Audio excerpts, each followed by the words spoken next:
Hello दोस्तों। आज के इस वीडियो में हम बात करने वाले हैं एसबीआई के large and mid cap mutual fund के बारे में और एचडीएफसी के large and mid cap mutual fund के बारे में। तो सबसे पहले हम इन दोनों म्यूचुअल फंड के पास्ट रिटर्न्स के बारे में जान लेते हैं। तो एसबीआई के large and mid cap mutual fund ने एक साल में 39.8% का, जबकि एचडीएफसी के large and mid cap fund ने एक साल में 47.3% का। 3 साल में एसबीआई के large and mid cap fund ने 21.8% का, जबकि एचडीएफसी के large and mid cap fund ने 25.5% का। 5 साल में एसबीआई के large and mid cap mutual fund ने 24.4% का, जबकि एचडीएफसी के large and mid cap fund ने 27.2% का रिटर्न्स अपने इन्वेस्टरों को लाकर दिया हुआ है। अब ये इतने रिटर्न्स आपको क्यों लाके दे रहा है, कभी आपने सोचा? तो मैं आज आपको बता देता हूँ। तो एसबीआई का लार्ज एंड मिड कैप और एचडीएफसी का लार्ज एंड मिड कैप, ये दोनों एक मिड कैप और लार्ज कैप कैटेगरी के बीच के म्यूचुअल फंड है। यानी कि ये शेयर मार्केट में जो 1 से लेकर 250 के बीच में आने वाली कंपनियां होती है, ब्लू चिप कंपनियां और मिड कैप कंपनियां, उनमें इन्वेस्टरों के पैसे को ये निवेश करता है। अब ये एक कम रिस्की म्यूचुअल फंड होने के कारण अगर आप इस म्यूचुअल फंड में अपने पैसे को इन्वेस्ट करते हो तो आपको रिटर्न स्मॉल कैप और सेक्टर म्यूचुअल फंड की तुलना में थोड़े कम मिलेंगे, पर ये म्यूचुअल फंड दूसरे म्यूचुअल फंड की तुलना में थोड़े सेफ म्यूचुअल फंड माने जाते हैं। तो अगर आप एक कम रिस्क टेकिंग पर्सन हो और शेयर मार्केट में पैसा लगाकर थोड़ा बहुत रिटर्न कमाने की आशा रखते हो तो इस तरह के large and mid cap mutual fund में अपने इन्वेस्टमेंट करने के बारे में सोच सकते हो। अब हम कुछ बेसिक डिटेल इन दोनों म्यूचुअल फंड की जान लेते हैं।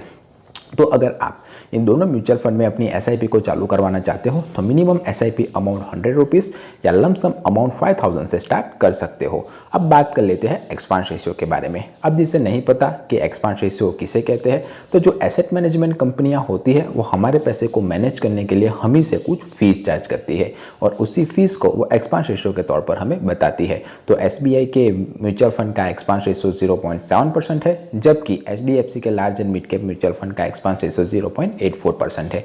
अब बात कर लेते हैं एनएवी के बारे में।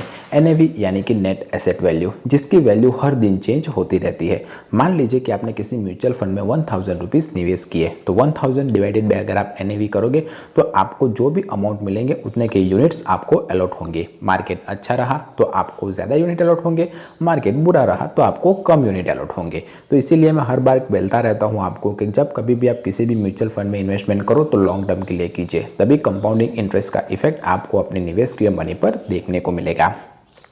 अब एसबीआई का large and mid cap mutual fund और एचडीएफसी का large and mid cap mutual fund 2013 से कार्यरत है। 28,172 करोड़ रुपीस एसबीआई के large and mid cap mutual fund में निवेशित है, जबकि 23,712 करोड़ रुपीस एचडीएफसी के large and mid cap mutual fund में लोगों ने लगाए हुए हैं। बात कर लेते हैं एग्जिट लोड के बारे में। तो अगर आपने 30 दिनों के भीतर अपने निवेश किए पैसे को निकाल लिया एसबीआई के large and mid cap mutual fund में से, तो आपको 0.10% का एग्जिट लोड चार्ज देना पड़ेगा, plus short term capital gain tax भी 20% का देना पड़ेगा।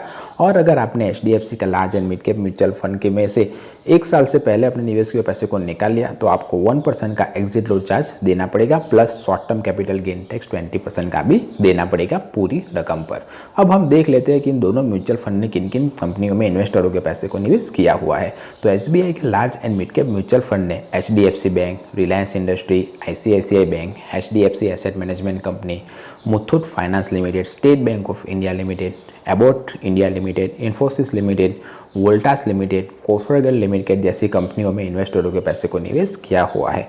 जबकि एचडीएफसी के large and mid cap fund ने Mphasis Limited, Lupin Limited, State Bank of India, Tata Motor Limited, Axis Bank, Trent Limited, Infosys Limited, Indus Bank Limited, ICICI Bank, HDFC Bank जैसी कंपनियों में इन्वेस्टरों के पैसे को निवेश किया हुआ है। अब मिस्टर सौरभ पंत एसबीआई के large and mid cap fund को मैनेज कर रहे हैं, जबकि गोपाल अग्रवाल एचडीएफसी के large and mid cap mutual fund को मैनेज कर रहे हैं। एसबीआई की एएमसी सन 1987 से कार्यरत है और ये भारत की नंबर 1 एसेट मैनेजमेंट कंपनी है, जबकि एचडीएफसी की जो एएमसी है वो 10 दिसंबर 1999 से कार्यरत है। और ये कौन से नंबर पर आती है एएमसी, आप मुझे कमेंट करके बताइए। एसबीआई के large and mid cap mutual fund के ऊपर जो नज़र रखने का काम करता है, यानी कि जो कस्टोडियन है, वो है stocking holding corporation of India Limited, जबकि HDFC and large and mid cap mutual fund के ऊपर जो नज़र रखने का काम करता है वो है सिटी बैंक ऑफ इंडिया। इन दोनों ही म्यूचुअल फंड के जो कागजी काम है वो कैम्स मैनेज करता है। 2 ही कंपनियां कागजी काम मैनेज करती है, कैम्स और के फिनटेक। अब हम देख लेते हैं कि इन दोनों म्यूचुअल फंड के ऊपर कितना टैक्स लगता है। तो अगर आपने 1 साल के भीतर अपने निवेश किए पैसे को निकाल लिया तो आपको 20% का short term capital gain tax निकाले हुई पूरी रकम पर देना पड़ेगा। और अगर आपने 1 साल के बाद अपने निवेश किए पैसे को निकाला तो आपको long term capital gain tax 12.5% का देना पड़ेगा और उसमें से भी आपको 1,25,000 का अजम्पशन उस फाइनेंशियल ईयर के लिए मिल जाएगा। ये बात आप ध्यान रखिएगा। वीडियो पसंद आया हो, इन्फॉर्मेटिव लगा हो तो इस वीडियो को लाइक कीजिए, चैनल को सब्सक्राइब कीजिए। कोई क्वेश्चन या क्वेरी हो तो आप मुझसे कमेंट करके पूछ सकते हो। मिलते हैं अगले वीडियो में, तब तक के लिए बाय बाय।